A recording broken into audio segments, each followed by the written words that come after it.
Welcome to Kaleshwaram TV. ములుగుపల్లిలో MEO సంజీవరెడ్డికి సన్మానం. జయశంకర్ భూపాల్పల్లి జిల్లా మహాముత్తారం మండలంలో మండల విద్యాశాఖ అధికారిగా సేవలు అందించి పదవి విరమణ పొందిన పాషం సంజీవరెడ్డి దంపతులను సన్మానించారు. అనంతరం డిటిఎఫ్ తిరుపతి మాట్లాడుతూ విద్యాశాఖ అధికారిగా ఆయన చేసిన సేవలను గుర్తు చేస్తూ ఆయన స్నేహశీలి, మృదు స్వభావి అని కొనియాడారు.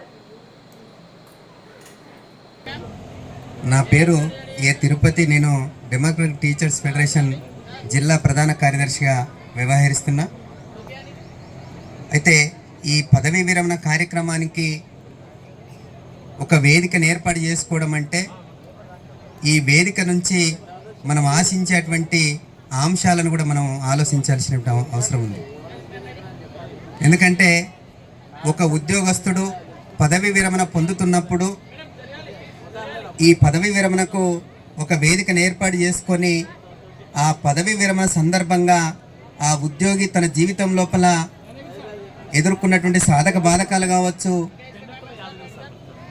ఆ సాధక బాధకాలను గుణపాఠాలుగా తీసుకొని తన తర్వాత వచ్చేటువంటి జనరేషన్కి తాను ఇచ్చేటువంటి సూచనలు కావచ్చు, అదేవిధంగా తన సహచరుల యొక్క సూచనలు కావచ్చు, ఇవన్నీ కూడా ఒక చర్చా వేదికగా ఉపయోగపడే విధంగా ఈ వేదికను ఉపయోగించుకోవాల్సినటువంటి అవసరం ఉంటుంది. కాబట్టి ఒకవైపు ఉద్యోగ యొక్క సాధక బాధకాలను మాట్లాడుకుంటూనే ఆ సాధక బాధకాల వెలుగు లోపలనే ఇవాళ ఇక్కడ ఉన్నటువంటి విద్యారంగం యొక్క పరిస్థితులను కూడా మనం విశ్లేషించుకోవాల్సిన అవసరం ఉంది. ముఖ్యంగా మన తెలంగాణ రాష్ట్రం లోపల విద్యా విధానాన్ని గమనించినప్పుడు గత ప్రభుత్వాలు అనుసరించినటువంటి వైఖరులే ప్రస్తుతం ఉన్నటువంటి ప్రభుత్వాలు కూడా అనుసరిస్తున్నాయి అనడానికి మొన్నటికి మొన్న బడ్జెట్లో కేటాయించినటువంటి 7.57% అనేటువంటి బడ్జెట్ని గమనిస్తే మనకు అర్థం